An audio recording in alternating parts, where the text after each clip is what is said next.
kaya feeling na bukod sa work mo, meron kang pinagkukuhanan ng pera monthly? Yung magulat ka na lang meron kang extra income na 5K, 20K, 50K, 300K, o kahit na 1M passive na monthly. Pwedeng pang extra ipon mo, pang travel, pang luho mo, pang shopping, pang bigay or pang treat sa family mo. So, anong tawag sa ganun na wala kang ginagawa, pero nagkaka-income ka monthly?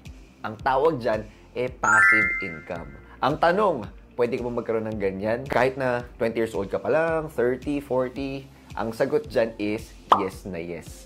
So, meron akong bibigay sa inyo na 7 ways kung paano kumita ng passive income monthly. So, ready ka na ba? Let's go! Marami akong kilala na hindi naniniwala sa passive income kasi baka hindi naman talaga totoo yan, baka scam yan. Pero sa totoo lang, yung tunay na passive income is number 1, kailangan mo ng initial time and effort para in the long run, magkakaroon ka ng passive income. Or number 2, kailangan mo ng pera para parang i-invest mo siya, no? And then magkakaroon ka ng passive income. Mostly, nang bibigay ko sa inyo ngayon is kailangan mo ng time and effort. Hindi ko alam kung months or years. And then after nun, pwede ka na magkaroon ng passive income. So, G ka ba doon? Mostly ng mga share ko sa inyo, nagkaroon na rin ako ng experience. And sobrang happy ako na at least 6 figures a month yung nakuha ko dito sa mga passive income ko. So, number 1. Kung nasan ka ngayon, nasa ka ba ngayon? Sa bahay, na joke lang. Nasa YouTube. Okay? Number 1 passive income is yung YouTube income. So, para sa ito, kung may passion ka na mag-share or mag-entertain, kumbaga magsalita sa camera or gumawa ng mga malulupit na mga stories, ganyan, or mag-share ng personal experiences mo. Sobrang dami natin nakita ng mga content creators, yung mga nagta-travel vlog, di ba? Yung mga halupito, di ba? Idol natin yan, si Bossing. Or pwede rin namang educational, di ba? Financial literacy. So, depende naman sa iyo yan. Wala namang pinipili yung YouTube. Actually, kahit ano man ilagay mo dyan, basta authentic, meron at meron na magre-resonate sa'yo. Meron pa nga dyan yung parang gardening, ganyan. Meron din yung mga chiropractor, meron yung mga nagre-restore ng mga lumang gamit. So, wala talagang limito. Kahit ano, basta kung ano ginagawa mo, pwede mo siyang gawan ng content. So, mukhang madali, no? Actually, hindi siya ganun kadali. Kasi kailangan sobrang consistent ka na kahit na wala kang progress, magtutuloy-tuloy ka pa rin. Sobrang daming tatanong sa akin, Coach Job, paano pa maging YouTuber? Paano pa magkaroon ng 100K subscribers? So, ang pinaka-unang sabihin dyan is, bago ka magtanong, bago ka bigyan ng tip, is gumawa ka muna ng 20 na videos at i-upload mo yan. Tapos, tsaka kita bibigyan ng tip. Kailangan mo lang talaga na magsimula. Tandaan nyo, yung pinaka-unang videos nyo, yun yung mga pinaka-pangit na videos nyo, kaya okay lang yan. Pinaka-important is mabuild mo muna yung habit, maging consistent ka, and then tsaka ka pupunta sa mga technicalities. So, how much ang income ko dito sa YouTube na meron ako 110K subscribers? So, ito siya. So, nag-start ako nito nasa 2021. So, 2021, 2022, 2023, 2024. So, more than 3 years. So, magpo 4 years na next year. And ang average monthly income ko nasa $800, $900. Yung pinakamalaki ko last year pala to, 12 months yung nakalagay ito, 1,557 USD. So, hindi ko na-check kung bakit tumaas siya dito, no? Pero yun yung pinakamataas. Pero average, $900. And then, since last November 2023 hanggang ngayon, nasa $12,600 na yung kinita ko. So, okay na rin, no? Kumbaga, meron kang extra ng pagkukunan. Pwedeng pang rent yan, or pwedeng pang shopping, or kung ano-ano pa. So, ano naman yung mga downside? Actually, nabanggit ko na kanina na kailangan talaga consistent ka. Kahit na wala ka nakitang progress. Di ba nga nagkwento si Mr. Beast na sobrang dami niya munang in-upload na videos na parang wala naman talagang nanonood. Pero, kapag naging consistent ka, nagtuloy-tuloy ka, yan, unti-unti mo na makikita yung mga pinaghirapan mo. Number 2 na downside is yung mga haters. For sure talaga, magkaka-haters ka. Actually, ngayon pa lang, may hater ka na kahit 0 subscriber ka. So ngayon, kapag lumaki ka, di ba, kunyari, haters mo ngayon, nasa 0 subscribers ka, kahit sa pamilya mo lang, minsan nga yung nanay, tatay natin, yung hater, di ba, sa ginagawa natin. So let's say lang, may hater ka na sa 2%. So, ngayon, mga kakilala mo, 100. So, meron kang 2 hater. Yan, ganun. So, pag dumami na, 100,000, meron kang 2% na haters, nasa, ilan yun?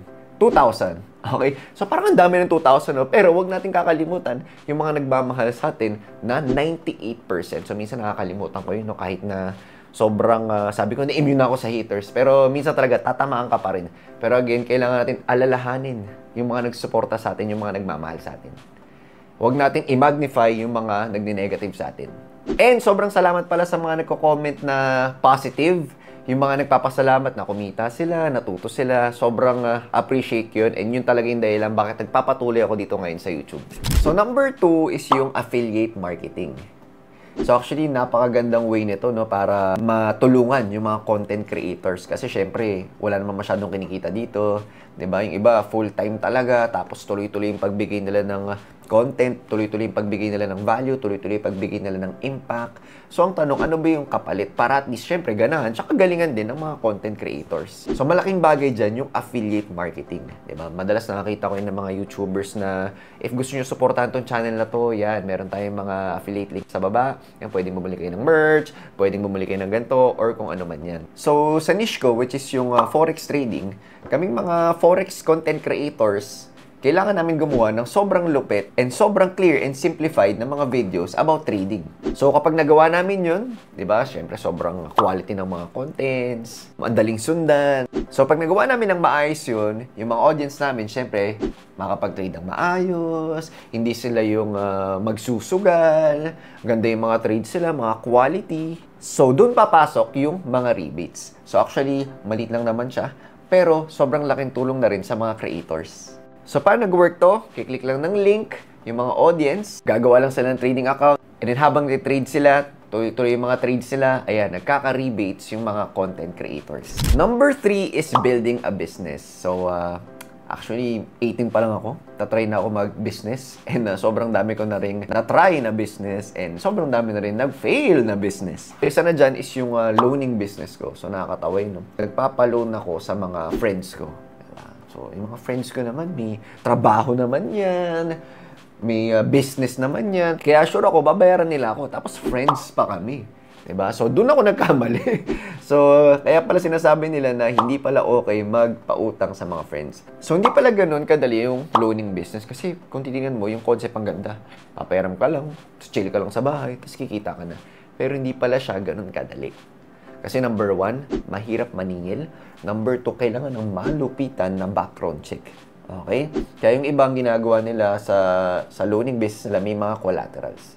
So, ako, medyo out na muna ako sa loaning business. Pero pwede mo rin nila i-try. Basta very important is ma-make sure mo na magbabayad sila. So, background check mo sila kung kaya ba nila talaga magbayad and kung saan nila kunin yung pambayad nila. Parang sa bank, diba, kunyari maglo-loan ka ng kotse. Gagawin nila, tatawagan ka pa nila, interview ka nila, daming mga tanong. Diba, pumasa ka dun, diba, pupuntahan ka pa sa bahay mo, isi-CI ka pa, magtatanong sa kapitbahay mo kung ilang taon ka na nakatira dun. Tapos kukunan ka pa ng mga bank records, kung talagang kumikita mo yung business mo, or tama yung sinabi mo na monthly income mo dun sa work mo.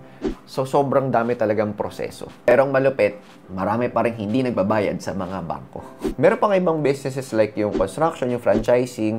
Pero ang pinakamasabi ko lang doon is you have to choose your partners wisely. Yung isa pa is yung gym. Ayan, so actually, may time kasi na nahilig ako sa gym. Ayan yung picture, di ba? Marami nagsasabi sa akin na hindi raw okay na business yung gym. Pero dahil trip ko mag-gym at gusto ko may sarili akong gym, ginawa ko. Pero hindi siya nag-succeed masyado. Okay. Hindi siya nag-succeed based sa expectations ko. Kasi number 1, sobrang daming gym sa Pilipinas na parang 2K a month lang. Tapos ang daming branches. Isang na dyan yung parang Anytime Fitness, ganyan. Diba? So halos lahat sila doon. Mas malaki, mas maraming machine. So paano magko-compete yung maliit kong gym? So again, marami namang ways. Okay, pero hindi ko na rin siya masyadong natutukan. Pero pag tinanong mo yung ibang mga gurus, mga entrepreneurs sa YouTube, isa daw talaga pinakamahirap and malaki talaga yung possibility na mag-fail is yung gym business. Meron pang isa, yung cafe, yan. Sino dito yung pangarap nila magka-cafe? Okay naman yung cafe. Ang pinaka-important lang, number 1 is maganda location. And number 2, sobrang basic lang ng mga food and ng mga drinks mo. Kasi pag medyo komplikado, medyo mahirap siya i-delegate and mahirap siya i-duplicate. Isa mga favorite na businesses ko is yung Airbnb. Ayan, di ba? Set up mo lang isang beses, tapos magtutuloy-tuloy income. Downside lang nito, seasonal siya. So, sa part naman namin, sa Airbnb sa Zambales, kapag maulan, kasi sa beach yun eh, pag maulan, lugi. Pero pag summer, ayan, mostly pag mga December, ayan, okay na okay siya. Next naman is yung favorite ko, yung TMT, yung The 30-Minute Trader. Actually, ito yung pinaka-favorite ko na business kasi favorite ko talaga magbigay ng impact, di ba? Financially din sa mga tao. Kumbaga, sobrang sarap sa feeling ko kapag nakuha nila yung mga dreams nila. Yan, nakapag-dream vacation sila, nakuha nila yung dream motorcycle nila, dream car nila, tapos nagkaroon silang house and lot. Yan, sobrang masaya talaga ako ron. Kaya rin siguro nag-flourish. Then araw-araw may testimonials. Sobrang dami talaga natutulungan ni TMT. Actually, yung TMT hindi lang siya basta ako kasi baka feeling nila ako yung TMT. So marami tayong coaches. Ayan. Hindi ko magagawa ng lahat ng yan kung wala yung mga coaches na to. So sobrang appreciate ko kayo mga coaches. Salamat ng madami. Lastly, yung Solara. So ito nagsimula pa lang kami. Yan. So, parang ano siya, medyo may parang copy trading. Kumbaga, nilagyan lang din namin yung brand, yung fund namin. Pero, again, Solara, hindi siya investment. Hindi siya yung magbibigay ng pera sa amin. Diretso pa rin siya sa broker, which is yung Vantage. And then, from there, kami yung magte-trade ng funds. Number 4. Ito. Kung open-minded ka. Network marketing. Tara, kape tayo. I'm sure marami kang naalalang nakakatawang experiences pag narinig mo to. Pwedeng may nangidnap sa'yo. Sabi, kakain daw sa Jollibee. Pwedeng nagpasama lang. Pwedeng naisip mo yung mga peking resulta, yung mga power na mga sports car. Or yung sa mong kaklase nung grade 2 na after 15 years, nagtanong kung kamusta ka. Sobrang daming negative connotations pag narinig mo yung network marketing. Pero alam mo ba, monthly, meron akong nare-receive na passive income na galing sa network marketing. Tinabaho ko lang siya ng ilang months. Actually, pre-pandemic pa to. And then hanggang ngayon, ayun nga, meron pa rin. Actually, nung bata ako, gustong-gusto ko rin talagang yumaman. Kasi lumaki ako na nag-aaway yung grandparents ko, parents ko when it comes sa money. So sabi ko na magpapayaman ako para wala nang mag-aaway, lahat mayaman. Pero ang pinaka-plano ko lang naman talaga is mag-graduate ako ng mabilis, galingan ko sa school, para magkaroon ako magandang trabaho. Pero hindi pala totoo yun. Kasi very first work ko, graduate ako sa Green na may pumapana. Nasa 13,000 pesos. So, less taxes and everything. Parang less than 12,000 per month. So, doon ko na-realize na hindi pala okay yung game plan ko. And then, napunta ako, na-invite ako sa network marketing. Dito, nagbukas yung isip ko sa business. Kumbaga, naging entrepreneur ako dahil dito. Nung dati, wala akong alam sa kotse. Nung napresentan ako, biglang mahilig na ako sa kotse. After ng presentation, doon ko na-realize na pwede pala ako maging financially free. Kahit na bata pa lang ako. So, ito talaga yung nagbukas ng isip ko sa financial freedom. Dito din ako natuto ng sales. Kumbaga, paano ako mausap ng tao, di ba? Pwedeng one-on-one, and pwede dun sa maramihan. Kumbaga, natuto rin ako ng public speaking. Siyempre kasi, tinetrain mo yung mga tao or nagpe-present ka sa maraming tao. Speaking of maraming tao, dito rin ako natuto kung paano makisama sa iba't ibang walks of life. Natuto ko paano maging magaling na leader, mag-build ng relationships. Pinaka-challenging kasi is kung paano mo sila mapapagalaw pero hindi mo naman sila binabayaran ng salary. And lahat ng yan nagamit ko. Kaya sobrang dami talaga nagiging result sa TMT community. Akala kasi ng iba na magturo ka lang ng technicals, magturo ka ng tamang strategy, yaman na lahat ng nasa TMT. Hindi kasi ganun yun. Meron kasi silang pagdadaanan ng mga phases like nasunugan sila, mawala sila ng gana, mabibisi sila, sabihin nila hindi effective, or overall, maninegative talaga sila. So ang tanong, paano mo sila mamamotivate or ma-encourage? So lahat ng natutunan ko, shinare ko rin sa mga coaches. Kaya again, sobrang ganda ng mga results ng mga nasa loob ng TMT community. And lastly, ayun nga, super passion ko talaga mag-give ng value sa mga tao. Kumbaga mag-create ng impact sa mga lives nila, sa lives ng families nila. Kaya hanggang ngayon, meron pa na akong tinutulungan sa I Am Worldwide. Number 5 is you write and publish a book. Actually, sa lahat ng sinabi ko sa inyo ngayon, ito lang yung wala akong experience. Pero ang sino may experience dyan? Si Coach X. Kasi nagsulat siya ng libro, title is The Art of Forex. So, tinanong ko lang siya, bakit ka nagsulat ng libro, paano mo simulan? Sabi niya, number 1, pangarap raw talaga niya maging author ng libro. Actually, na-meet ko si Coach X, mahilig talaga siyang magsulat. And ang sabi niya, marami rin daw talagang mas gustong matuto sa pamamagitan ng pagbabasa. Sabi niya, 3 months daw niya ginawa yung first draft. And then after nun, 1 month na proofreading and editing. And then habang nagpa-proofread, ginagawa na yung cover. And then another 1 month para sa final draft. And then habang ginagawa raw yung final draft, ayan, pinaplan na yung launching ng book. So, total is nasa 5 months. Pero again, iba-iba naman yan. So, pwedeng gumawa ng libro ng 1 month. Iba, taon talaga ginagawa yung libro. Pero kagandahan dyan, kapag meron ka nang na-launch, na-publish na book, kahit na 5 years from now, 10 years from now, may bumili niyan, meron ka pa ring income. And number 6 is yung real estate. So, ang pinaka-experience ko lang dito is yung, kayo nang sinabi ko, yung Airbnb. Just like any other business, kailangan mo talagang tutukan sa simula. Siyempre, kailangan mo pagandahin. And then, kailangan na from time to time, pinupuntahan mo. Hanggat makahanap ka na trustworthy na property manager or partner. Kasi, kung hindi mo magawa yun, nako, baka sobrang maging madumi yung Airbnb mo, hindi maalagaan. So, therefore, magkakaroon ka ng mga bad reviews. So, pangit yun. Pusin ang na-research ko, yan, if meron kang extra lupa, pwede mong gawing parking space, storage, syempre patuyuan mo ng building. And lastly is yung residential. Kumbaga, bibili ka or mapatayo ka ng apartment or condo and then paparentahan mo. Meron akong friend na kumuha siya ng isang condominium. And nagbayad lang siya ng down payment na 150K. And then staggered yung the rest ng down payment for 30 months. So, hindi niya kailangan buuin yung down payment na 20%.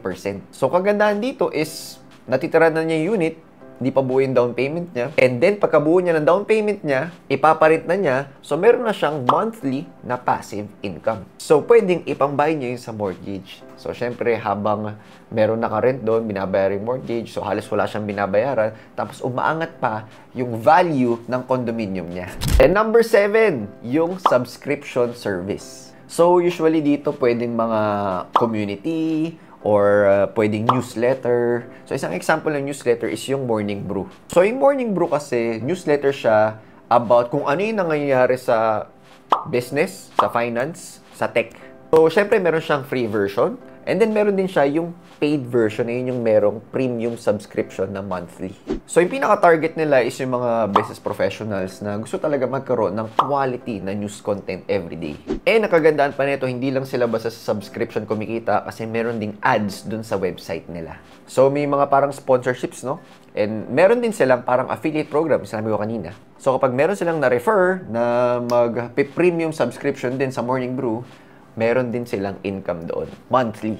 So, isang example lang din yun. Pwede rin naman yung mga, again, yung communities, ayan, yung mga courses, tutorials. Isang example dyan is yung masterclass.com, di ba, kompleto, may basketball dyan, may acting, kung ano-ano pa, sobrang dami. Meron din naman yung Mind Valley, yan, mostly mga personal development, mga meditation. So, yan, nagkaroon ako ng 7 ways kung paano ako magkaroon ng passive income. So, lahat ng yan lang yung may experience ako. Kung meron kang passive income opportunity yan, comment mo naman sa baba. So, yun lang. Kita-kits tayo sa next video.